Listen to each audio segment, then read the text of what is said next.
sobre una rama muy interesante de la física, que es mecánica cuántica. Y bueno, pues un fuerte aplauso para, por favor.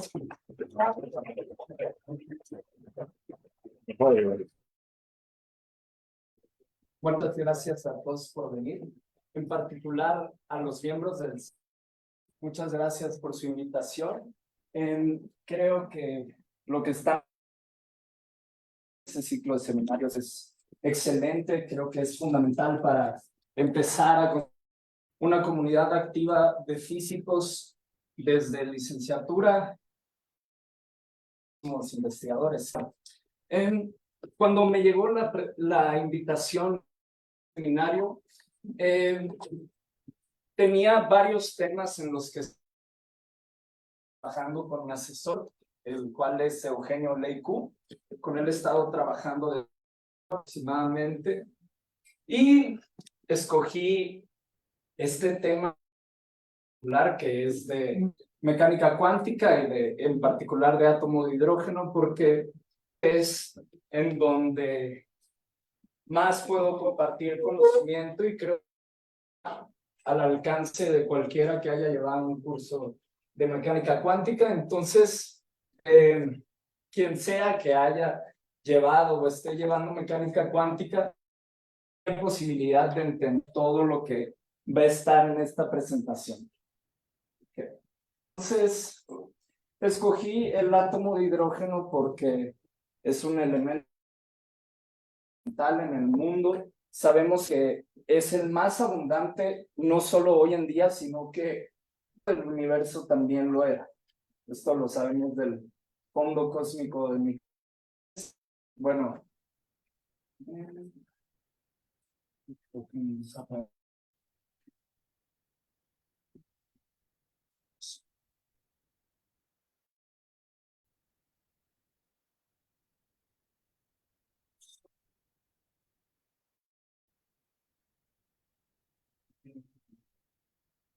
Okay.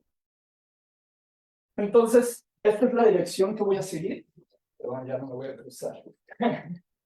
Simplemente voy a dar una introducción donde voy a dar un poco de antecedentes y creo que es bueno ponerse en contexto en qué estaba la física en el momento en el que surgió, en el que se enfoca mi tema, y también voy a dar definición de lo fundamental del tema, que es degeneración y grupos de simetría. Entonces, después de eso pasamos al método,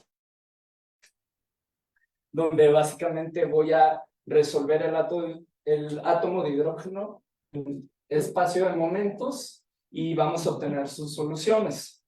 Después daremos respuesta a la degeneración accidental, que en un segundo voy a definir en la parte de densidad de grupos de líquido. Entonces, bueno, a ver. Ok. Entonces, simplemente como antes, los que voy a mencionar están en esta foto, que es de la Solveig, ven a Einstein, a Planck, etc.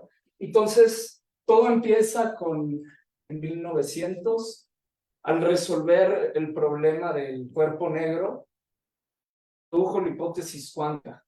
Luego, en 1905, Albert Einstein aquí vio y entendió el efecto fotoeléctrico, tomando en cuenta no solo las hipótesis de Planck, sino les dio las...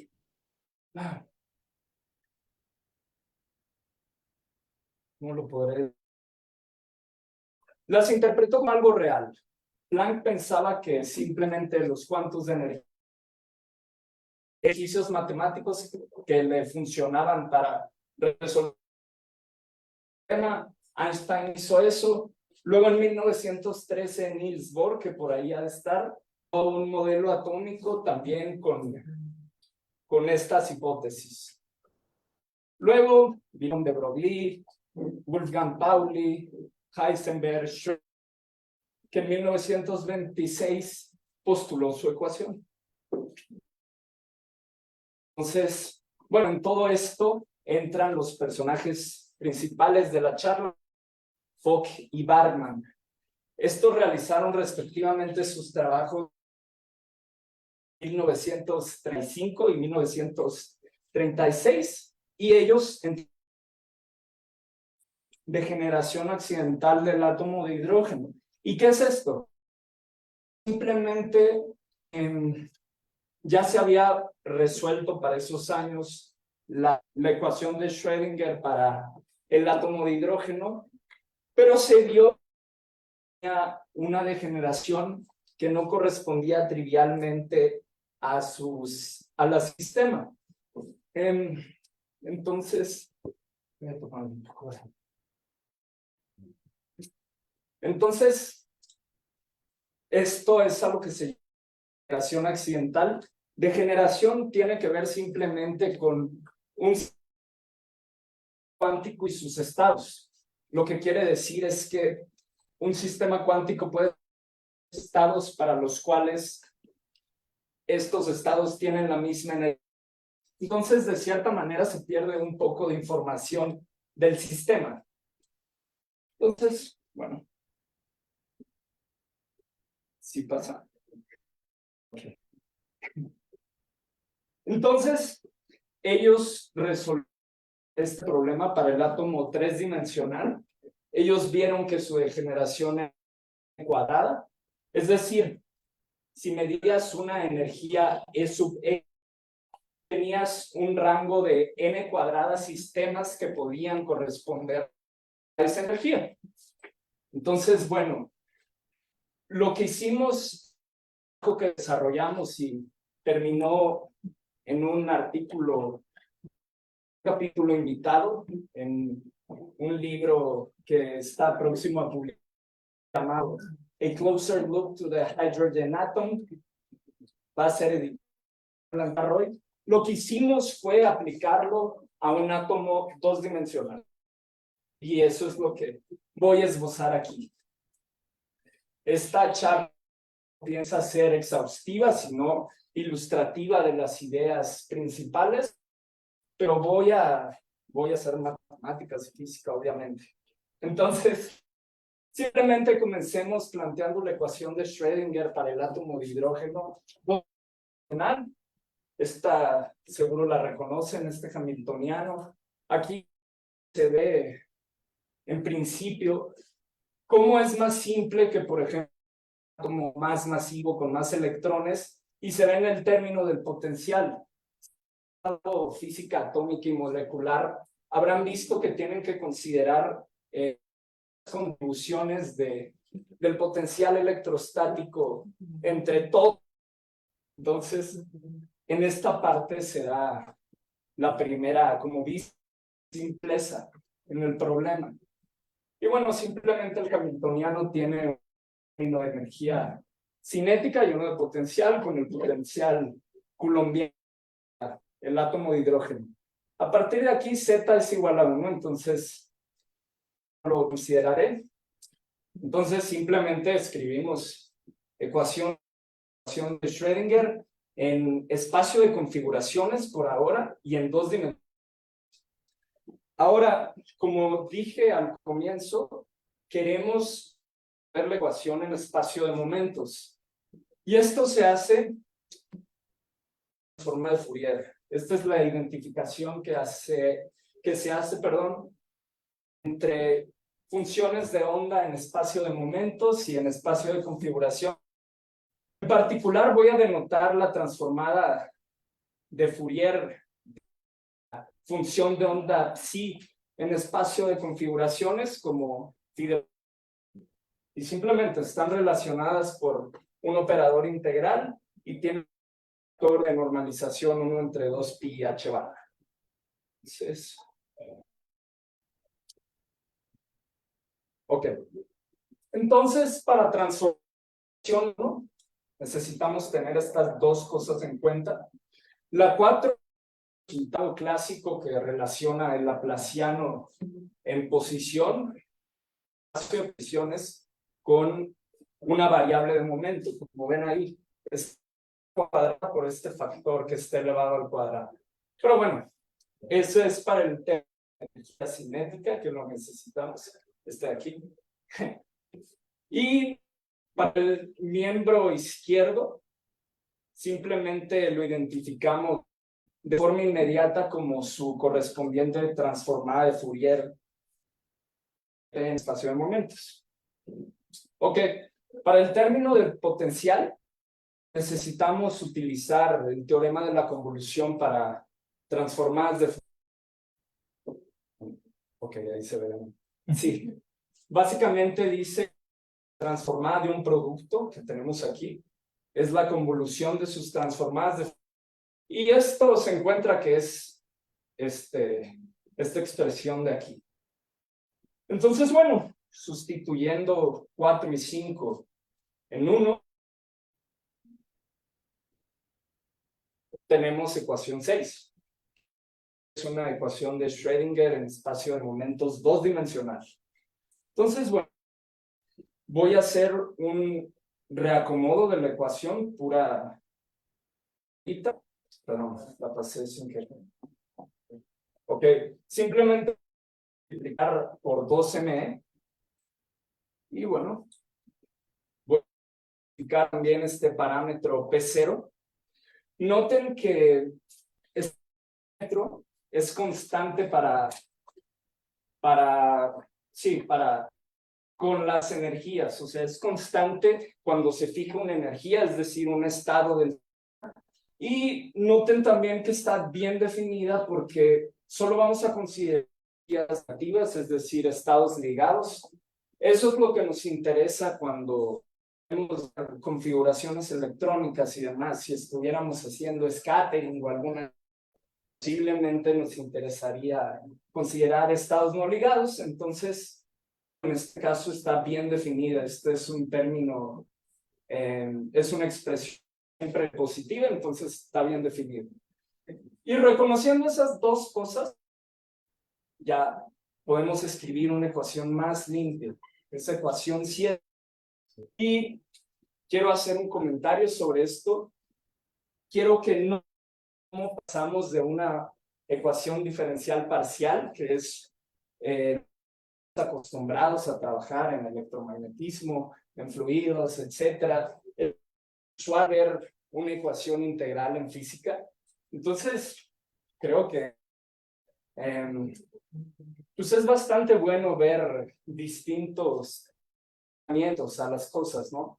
Y esto, lo siguiente que voy a hacer va a parecer un poco raro a priori y puede parecer contraintuitivo, pero la respuesta de la degeneración accidental yace en una proyección estereográfica a S2.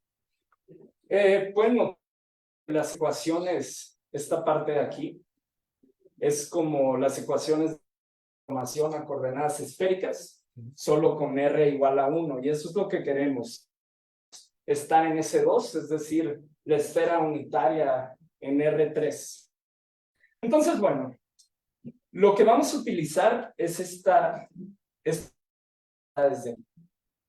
fíjense que estamos utilizando al parámetro P0 y también a las componentes que estemos transformando en el espacio de dos dimensiones. Entonces, bueno, sí. Es importante notar que a pesar de la suma de los cuadrados de las ecuaciones de transformación son iguales a 1. Esto es una álgebra sencilla que simplemente es más.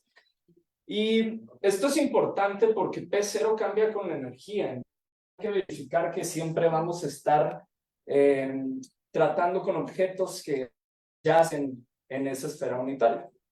Ok, entonces, ahora esto que sigue es muy interesante. Esos parámetros y la norma del punto que estamos transformando nos para cambiar cantidades planares en cantidades curvas. Como pueden ver aquí, estoy transformando el elemento de área dos-dimensional en espacio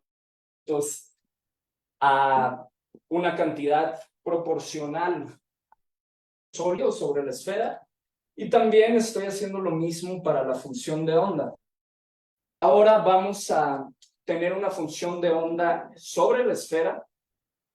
Y sí, justo, es muy interesante ver cómo estos parámetros son los que van del plano de momentos hacia la esfera S2. Entonces, bueno, aquí puse de nuevo la ecuación 7, simplemente para no cambiar de diapositiva, ya que es un poco difícil al parecer. Y bueno, sustituimos 9 y 10 en 7 para obtener esta ecuación de acá, ecuación 11. Si ven, ya se volvió significativamente más simple, ¿no? Es una ecuación que solo tiene función de onda, operador integral, un kernel, vamos a llamar al factor que acompaña al integrando, y una lambda que definir. El kernel se ve que es la distancia entre puntos sobre la esfera. De hecho, es lo correspondiente a transformar esto aquí. Esto es 12. Tenemos ese kernel proporcional otra vez con los factores eléctricos que permiten cambiar de cantidades planas a curvas y lo expresamos en esta ecuación 11 integral. Además, definimos esta lambda para obtener una función más limpia y además empezaré a utilizar Hartree-Fock, esas unidades pueden ver qué utilizan y es también con motivo de limpieza y de simplicidad en las conclusiones que vamos a llegar ahorita. Entonces, bueno. Ok. En el trabajo que desarrollamos en esta parte, la ecuación integral la resolví método de imágenes y función de Green, solo que quiero hacer un acercamiento enfocado a la teoría de ecuaciones integrales. Entonces, una ecuación integral como esta, que se define como una ecuación integral homogénea, que es, por cierto, idéntica a la que tenemos con este factor subkernel, que es el que tenemos. Ok, es completamente idéntico. En la teoría de ecuaciones integrales se da el resultado de que si el kernel es posible expandirlo de acuerdo a la ecuación 13, vemos que esas lambda n's y fn's van a ser solamente los eigenvalores y eigenvectores asociados a esta ecuación integral. Entonces, bueno, estamos de suerte porque si recuerdan, si han llevado ya electromagnetismo 2, esta cosa de aquí se llama potencial electrostático coulombiano y el resultado que se da es expandible en armónicos esféricos. Sí. Entonces, bueno, ya tenemos que ecuación 11, que les recuerdo es nuestra ecuación equivalente a la ecuación en el plano dos dimensionales, es resoluble. Entonces, y además tenemos expresiones explícitas tanto para sus eigenfunciones como para sus eigenvalores. Y esto está comprendido aquí. Simplemente vamos a tener que las funciones de onda angulares son armónicos, dependen de dos números cuánticos y también tenemos expresión para sus eigenvalores que son sus energías. Y pueden notar que a pesar de que la función de onda depende de dos parámetros L y N, la energía solo depende de L. Y eso, ahí está la degeneración. Por fijamos M, si fijamos L, fijamos L, podemos tener un rango de valores para los cuales va a tener energía nuestro sistema. Además, por argumentos de velocidad a la frontera, M recorre valores solo de menos L a L, nos da la generación correcta que se puede deducir de otras maneras, es 2L más 1. Entonces, bueno, esto ya acabamos realmente porque, al menos esta parte, todavía sigue otra. Dado que ya encontramos las funciones de onda, voy a regresar un poco. Podemos usar, uy, me pasé. Esa. Podemos utilizar 10 para regresar de momentos con estos factorcitos, simplemente despejando phi y luego utilizando transformada de Fourier, perdón por regresarme tanto, podemos construir las soluciones ya en espacio de posiciones. Entonces, bueno, pudimos resolver la ecuación de Schrödinger sobre la esfera.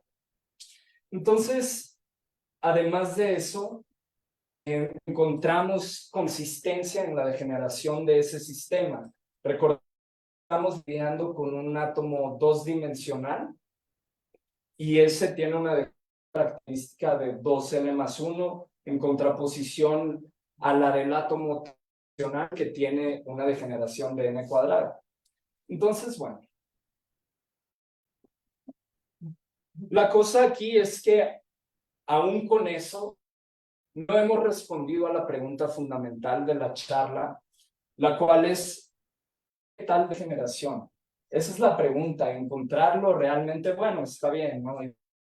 Por consistencia, pero queremos saber por qué es que el átomo presenta esta degeneración no trivial. Entonces, bueno, esto tiene que ver con grupos de simetría y algo que se llama superintegrabilidad, la línea de investigación de mi asesor, el doctor Eugenio Leicú. Básicamente, un sistema hamiltoniano superintegrable consiste en un sistema que puede ser separado e integrado en un número de coordenadas mayor que sus grados de libertad. En particular, el átomo de hidrógeno es superintegrable y en ecuaciones 10 y 17 tenemos primero la expresión en coordenadas polares para el átomo de hidrógeno. Esto está en espacio de configuraciones, no importa. Y tenemos en la ecuación 17 su expresión en coordenadas parabólicas. Estas no son muy usadas y yo no las he visto en ningún otro curso, nada. Simplemente salió investigación. Y bueno, lo fundamental aquí es que el que una ecuación se separar, esto está a un paso de ser separada, nada más hay que multiplicar por esto y se reconocen dos osciladores unidimensionales que están acoplados. Y bueno, el hecho de que sean separables implica que debe de haber una constante de movimiento por ahí escondida. Para esta de aquí, sabemos que se puede encontrar, esto se ve en mecánica cuántica, tanto la norma del momento angular como su componente z se conserva. Esta de aquí en nuestro caso es fundamental y también en el caso tres-dimensional. Esta de aquí nos encamina a encontrar que la constante de movimiento adicional es el vector de Laplace-Runge-Lenz. No sé, en mecánica clásica creo que a veces se ve Laplace-Runge-Lenz.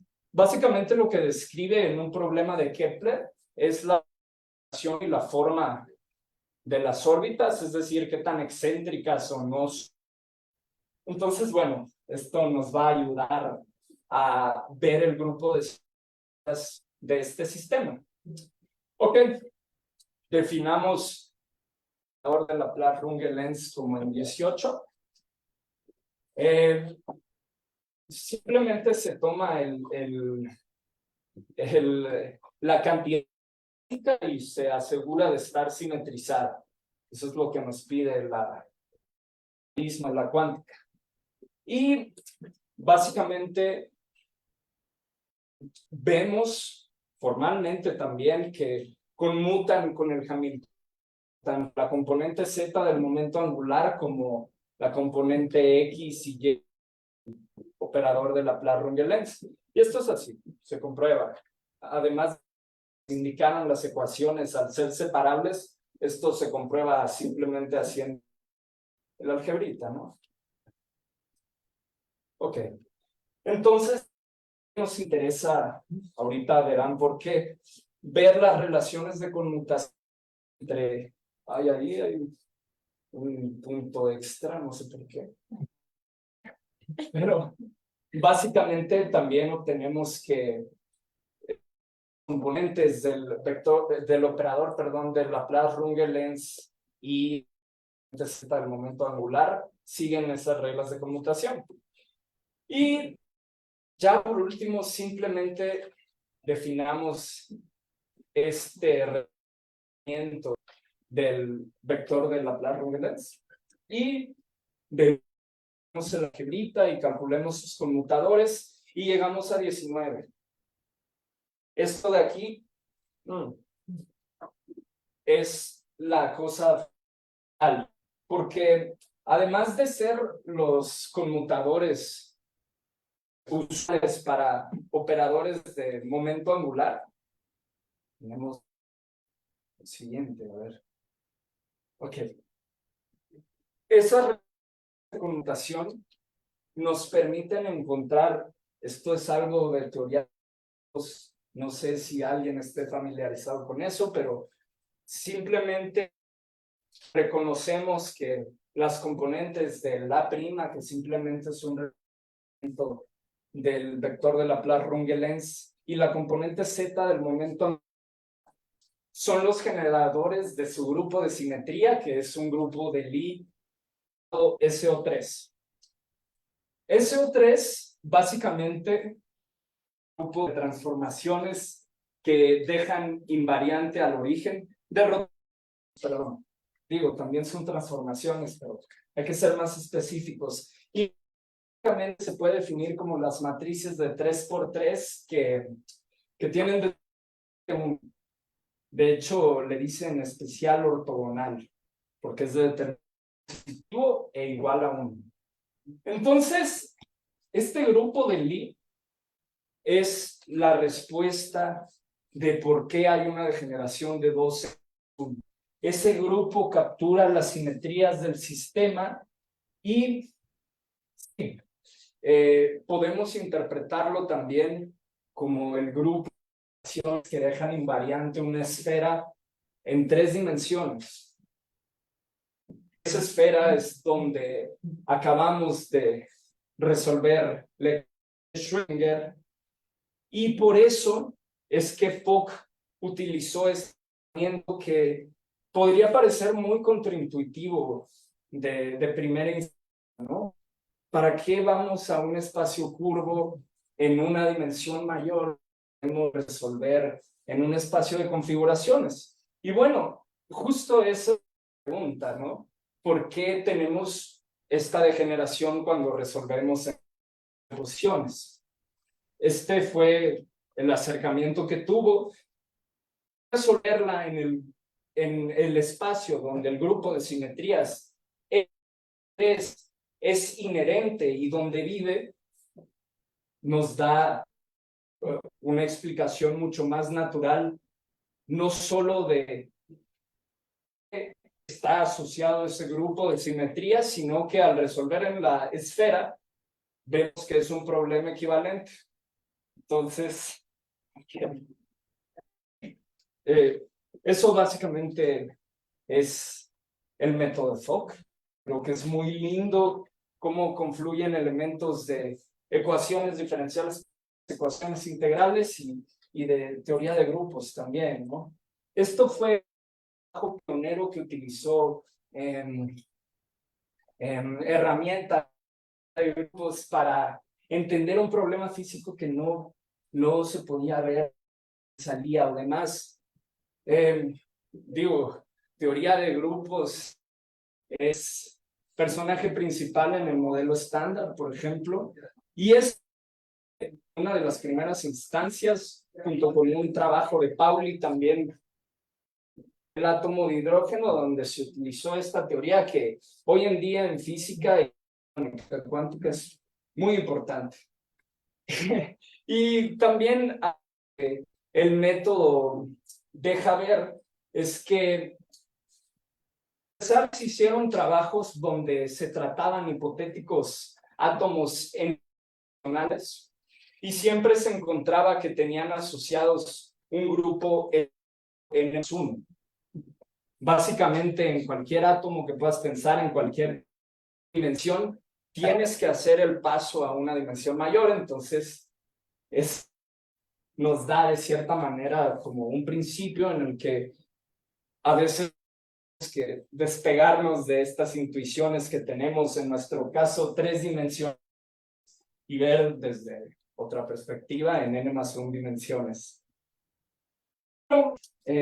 Tal vez les surgió la pregunta de ¿por qué dimensiones? ¿Por qué te interesa un átomo en 2 dimensiones? Es un artificio que puede parecer, digo, valga la redundancia, muy artificial, ¿no?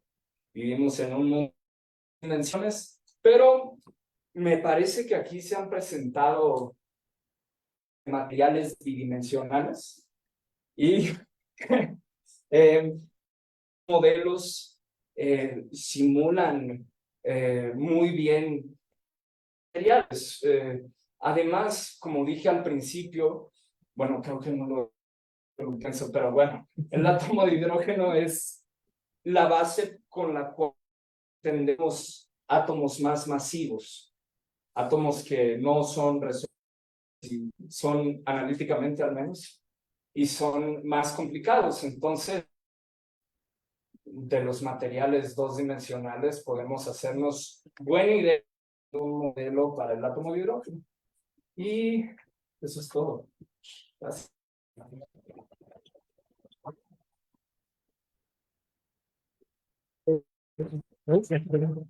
Ah, sí. Bueno, muchísimas gracias, Greg. ¿Hay alguna duda? Ya saben que pueden preguntar desde lo más básico posible, porque es un set deal. Y también van a haber stickers por si preguntan algo. Entonces, o pueden preguntar algo muy avanzado para poner nervioso a Greg. ¿Alguna duda? Bueno, Greg, yo tengo una duda.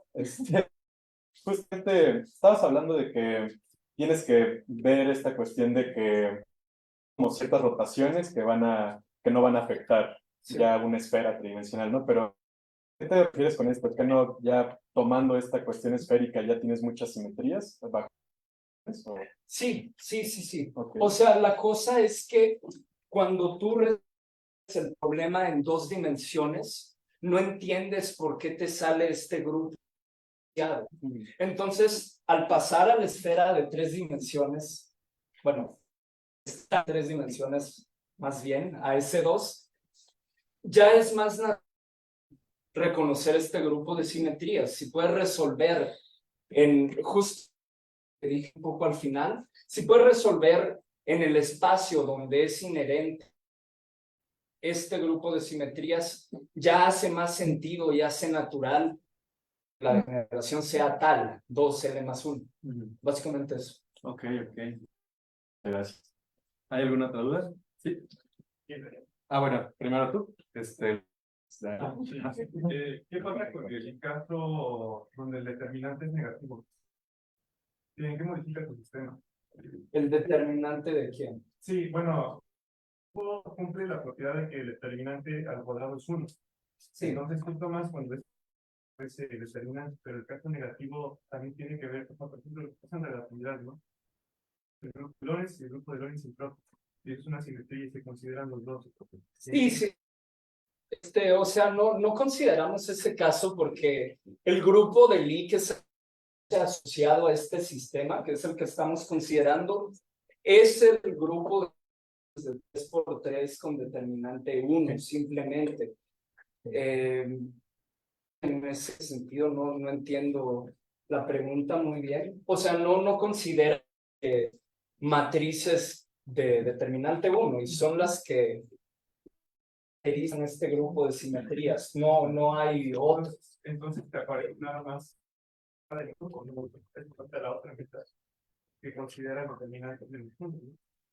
No, este grupo, de hecho, aquí tengo un amigo que trabaja en grupos de un matemático muy bueno. Este grupo lo caracterizan las matrices con determinante 1, ¿no? No hay tal cosa como... Ortonal sí tiene con determinante -1, forma parte de un grupo, pero SO3 en particular es un grupo por sí solo, no necesita un resto, entre comillas. O sea, si así lo quieres ver, ambos son subgrupos, el grupo genera líneas, sí, ¿sí? Pero es una cosa por su.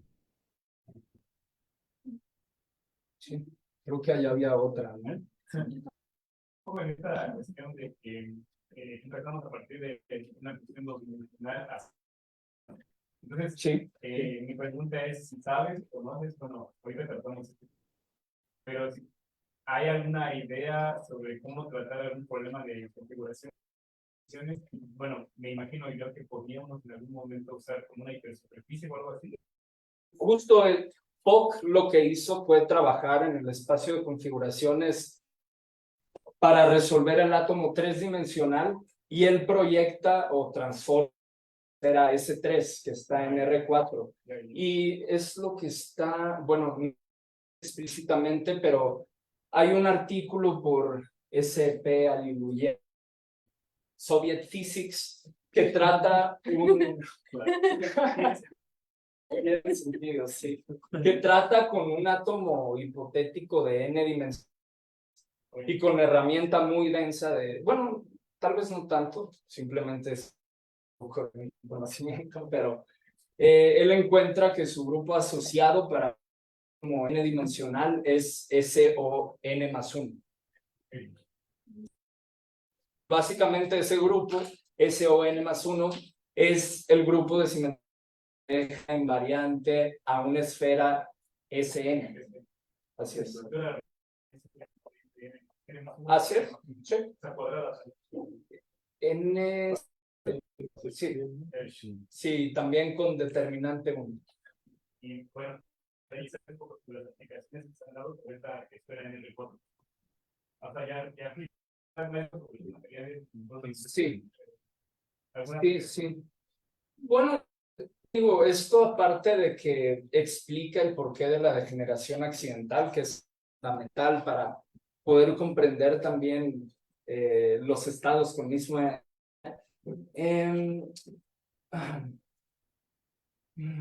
¿cómo lo podría decir? Bueno, simplemente el edificio que te permite explicar eso, ¿no?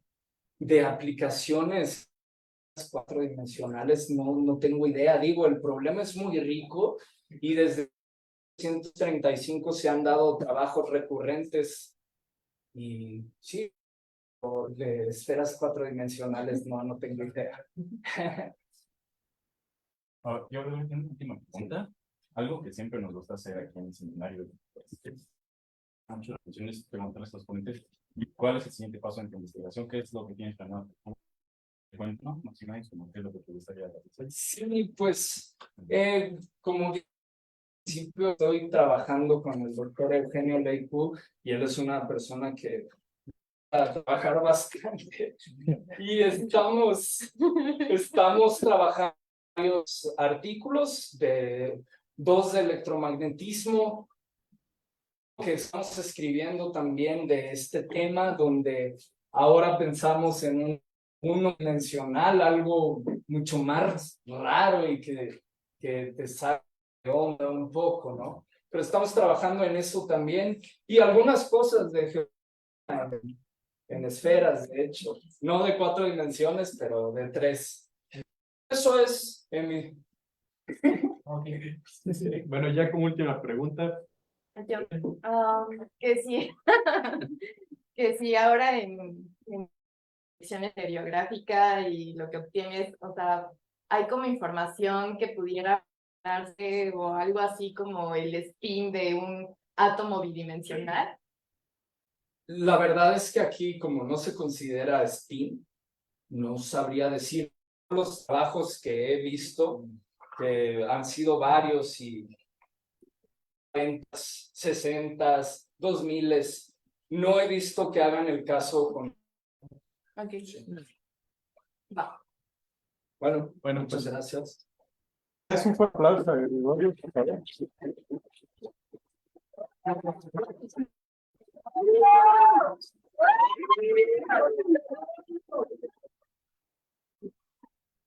Tenemos entrega oficial de la constancia.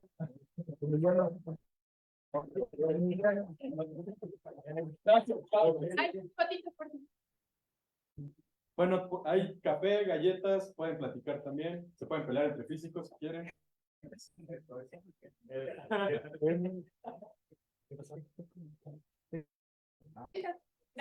Muchas gracias. Perfecto, gracias. Gracias a todos.